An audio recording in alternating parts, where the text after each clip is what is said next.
Motion to approve the Honorable Edgar Erice is hereby recognized. Thank you, Madam Speaker. Thank you, Majority Leader. Madam Speaker, my dear colleagues, last week po, tumaha na naman sa Metro Manila. Naglabasa naman yung mga tone-toneladang mga basura. Narinig ko po yung awit ni Gary Valenciano. Sabi niya, nandiyan ka na naman, tinutukso-tukso ang aking puso. Nahihirapan na, lalapit-lapit pa, di na natuto.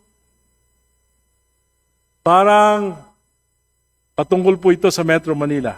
Di na natuto.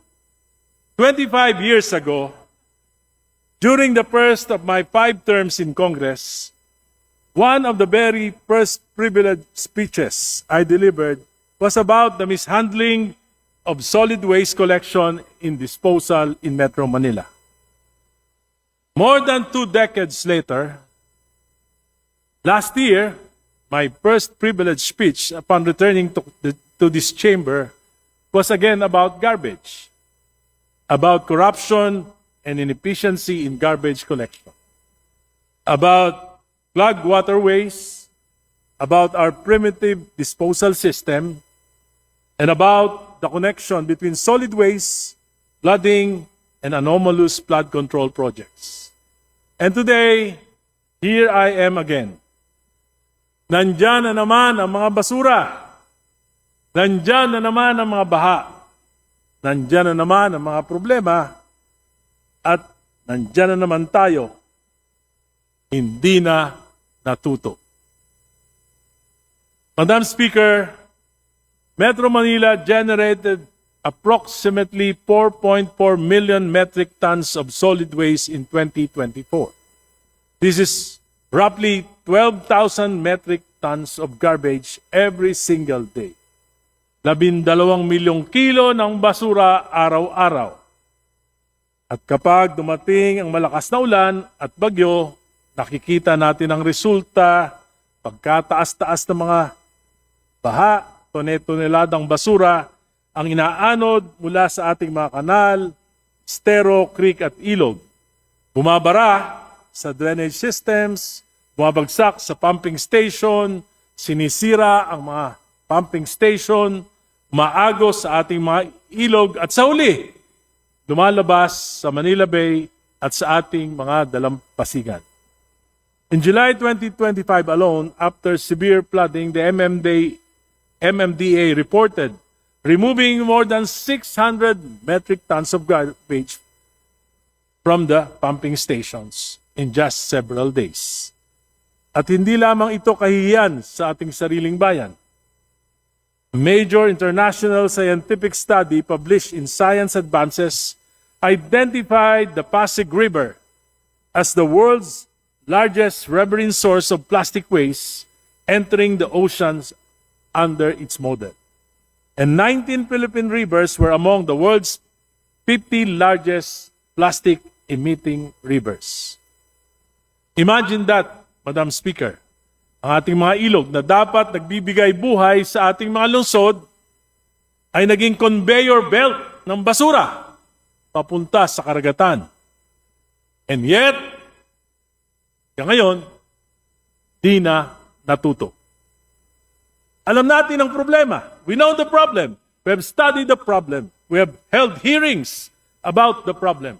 We have appropriated billions and billions of pesos supposedly to solve the problem. But year after year, problem comes back. Di na natuto. Why?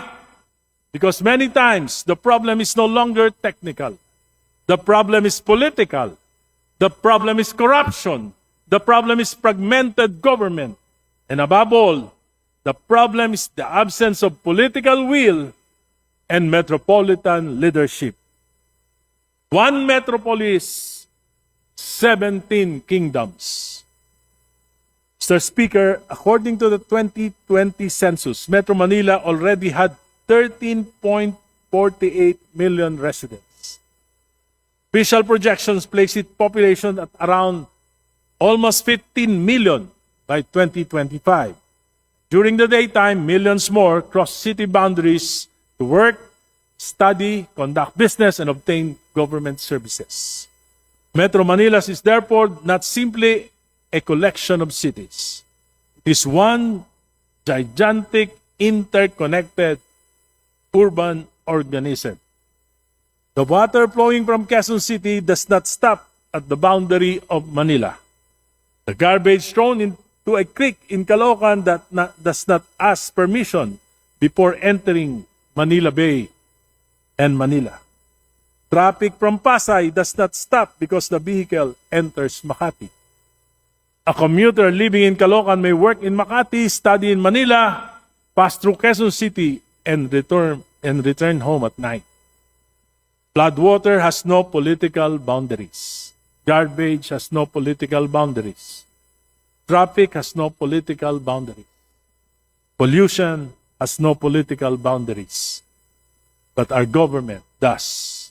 We have 16 highly urbanized cities and 1 municipality, 17 local governments, each with its own mayor, its own council, its own ordinances, its own traffic regulation, its own garbage contracts, its own zoning decisions, and its own political priorities. Parang 17 autonomous kingdoms occupying one interconnected metropolis. And therein lies the contradiction. One metropolis, 17 governments, 17 priorities, 17 political interests. Tingnan natin ang kalagayan ng Metro Manila. Madam Speaker, the evidence is everywhere. We continue to have enormous concentration of informal settlers, including communities beside waterways, underneath bridges, and in danger zones. Older government data identified more than 60,000 informal settler families living along Metro Manila waterways alone. Ilang po, beside, maging sa ibabaw ng mga waterways at mga daluyang tubig. Many communities live under conditions that should disturb the conscience of government. Pati po sa ilalim ng Skyway, may kuweba po doon, may 100 ang nakatira. Kulang sa maayos na sanitation, siksikan, improvised water connections, electricity carried through dangerous webs of wires are infamous spaghetti wires. Houses packed so tightly together that one spark can turn an entire community into an inferno. Repeatedly, we see fires leaving hundreds, sometimes thousands, homeless. Even some old government housing projects have deteriorated into overcrowded and poorly maintained communities. Now look at our streets. Roads intended for moving people and commerce have become parking lots. Sidewalks have become extension of stores, terminals, and private properties. There are illegally parked cars, motorcycles, tricycles, vendors, makeshift terminals, political tents, and even barangay facilities occupying spaces supposedly belonging to the public. Then we have traffic ordinances and enforcement practices that can change when you cross from one city to another. One metropolitan road system, but different rules depending on which kingdom you happen to be driving through. Kapag hindi sapat ang problema ng traffic, may illegal terminals, may colorum operation, may mga kotong sa enforcement. This is not metropolitan planning. This is metropolitan improvisations. One LGU cannot solve this. Cannot be separated from transportation. Transportation cannot be separated from land use. Land use cannot be separated from drainage. Drainage cannot be separated from flood control. Flood control cannot be separated from solid waste management. Solid waste management cannot be separated from environmental protection. And none of this can realistically be solved by one LGU acting alone. Imagine garbage disposal.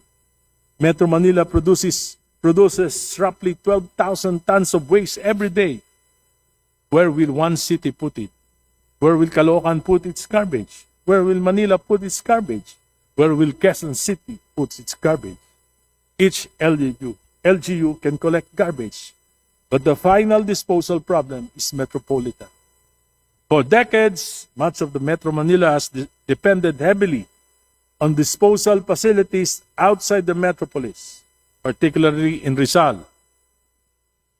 This is not a 30-year solution. That is moving today's garbage somewhere else, leaving tomorrow's government to deal with the consequences. Look at Singapore. Singapore faces the same fundamental reality: limited land and enormous quantities of waste. Its waste disposal infrastructure includes 4 waste-to-energy plants. Waste suitable for incineration is burned under controlled conditions, reducing its volume by approximately 90%, while recovering energy to generate electricity. The remaining ash and non-incinerable materials are transported to Semakau Landfill, Singapore's engineered landfill. Singapore does not pretend that garbage disappears when the garbage truck turns the corner. It has an integrated system, from collection to recycling to waste to energy to final disposal. That is metropolitan planning. Look at Tokyo. Provides an even more relevant lesson. Tokyo has a directly elected metropolitan governor and a directly elected Tokyo Metropolitan Assembly composed of 127 members. But listen carefully, Tokyo did not abolish local governments. Its 23 special wards retain local autonomy and attend to services closest to residents. What does the Tokyo Metropolitan Government do? It handles services that require metropolitan scale and coordination. The 23-ward area, metropolitan-level responsibilities include major services such as water supply, sewerage, firefighting, flood control, while the wards deal with many day-to-day community services. Even finances recognize the metropolitan character of the city. Tokyo has a metropolitan ward financial adjustment system to address disparities in fiscal resources among its 23 wards. And look at garbage. The wards collected and transport garbage. A joint organization of the 23 ward conducts immediate processing such as incineration and crushing. The Tokyo Metropolitan Government handles final disposal at metropolitan landfill facilities. Collection is local, processing is shared, final disposal is metropolitan. Simple, logical, integrated. Tokyo also manages flood risk at metropolitan scale. It operates an integrated information system monitoring rainfall and river levels and undertakes metropolitan policies involving rivers, sewerage, flood control, infrastructure, and heavy rainfall measure. That is why Tokyo can think not merely about next week flooding, unlike Metro Manila. Pag umuulan lang, doon lang tayo nagpaplano. Here, Tokyo is thinking about the resilience of their metropolis for generations. Look at Bangkok. Bangkok offers another model, closer to us here in Southeast Asia. Bangkok is governed as a special local government with directly elected governor and an elected Bangkok Metropolitan Council. Below them are 50 districts, but metropolitan policies are not chopped into 50 competing city governments. Bangkok has a Metropolitan Department of Drainage and Sewage, responsible for preparing master plans for flood control prevention, drainage and wastewater management across the city. It constructs and manages floodgates, pumping stations, drainage tunnels, embankments, canal systems, sewer lines, retention basins, and water control system. dredges canals, it removes garbage and weeds from waterways, it operates pumping facilities, it manages flood control infrastructure across district boundaries. One drainage system, one metropolitan master plan. One authority accountable to the people for the whole system. Hindi yung isang lungsod, nilinis ang kanal, pero sa katabing lungsod, barado naman. Hindi yung gumawa tayo ng flood control project dito, pero walang integration sa drainage system doon. Because water does not recognize political boundaries. Then what does Metro Manila have? We have the MMDA, and I recognize the hard work of many people in the MMDA.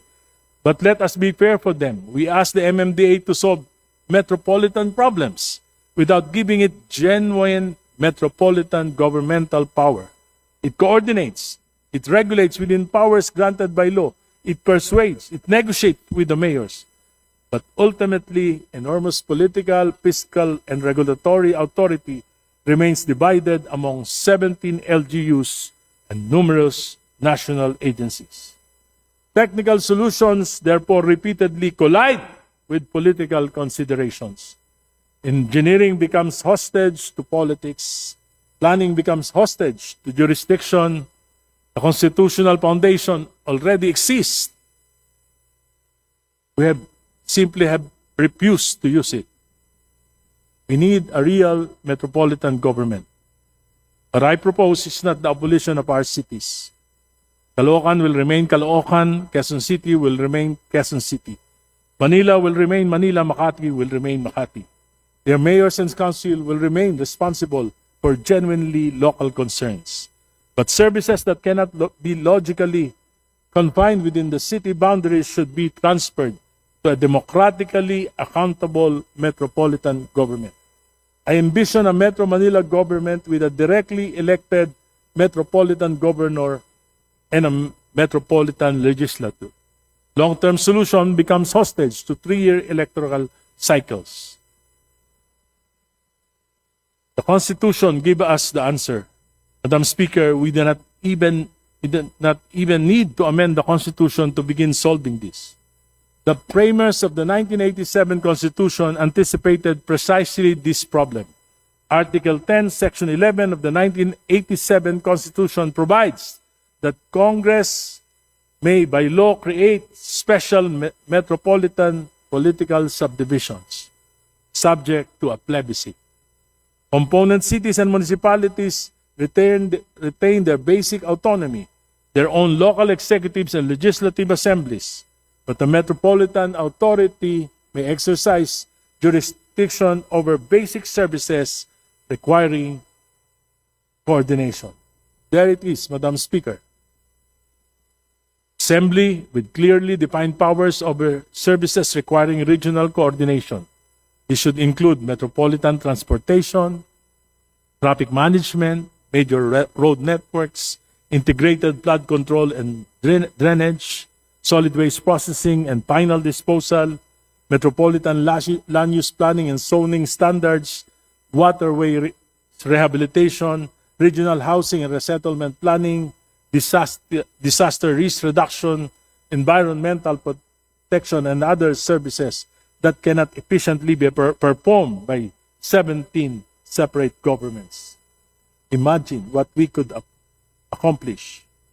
One metropolitan transportation plan, one drainage and flood control master plan, one solid waste master plan, one long-term housing strategy, one metropolitan land use framework, one traffic management system, one environmental strategy, and most importantly, our government that the people can hold accountable when the system fails. Panahon na para tayo matuto. Walang may kasalanan. Hindi yung kapag bumaha, LGU ang sisi. LGU na naman. MMDA ang sisisihin. DPWH ang sisisihin. Basura ang sisisihin. Walang may kasalanan. Everybody has authority over one piece of the problem. Nobody is accountable for the whole. We have an elective Metro Manila government. Isa lang po ang sisisihin. Madam Speaker, a metropolis of more than 14 million people cannot be governed through daily improvisation. Hindi pwede ang solusyon natin sa baha ay kapag umuulan lang.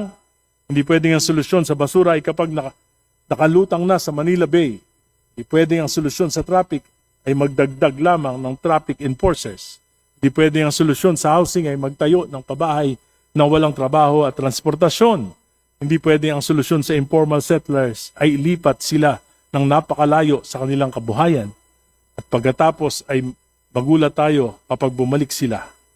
We need a 20-year vision, a 30-year vision, a 50-year vision for Metro Manila. Madam Speaker, 34 to 36% ng ating gross domestic product galing sa Metro Manila. Hindi natin pwedeng pabayaan na mag-deteriorate ng gusto ang Metro Manila, kundi babagsak ang buong ekonomiya. Tokyo thinks in generation. Singapore plans infrastructure decades ahead. Bangkok created the metropolitan institutions capable of planning drainage and flood protection across district boundaries. Tayo, naghihintay ng susunod na baha, di na natuto. Madam Speaker, I filed a legislation proposing this reform, yet it remains unacted upon and unconsidered. And that is perhaps the saddest part, because we cannot say we do not know the problem. We know it. We cannot say we have not seen the consequences. We live through them every year. We cannot say there are no models to study. Tokyo did it. Bangkok did it. Singapore demonstrate what long-term integrated urban planning can accomplish. Our own constitution expressly allows Congress to create a special metropolitan political subdivision. So what are we waiting for? Another flood? Another mountain of garbage? Another trillion pesos spent on infrastructure without an integrated metropolitan plan? Di na natuto. Sana po, hindi maging efita ng pamahalaan natin. Di natuto kahapon, di natuto ngayon, at ayaw pa rin matuto bukas. Maraming salamat po. Magandang hapon.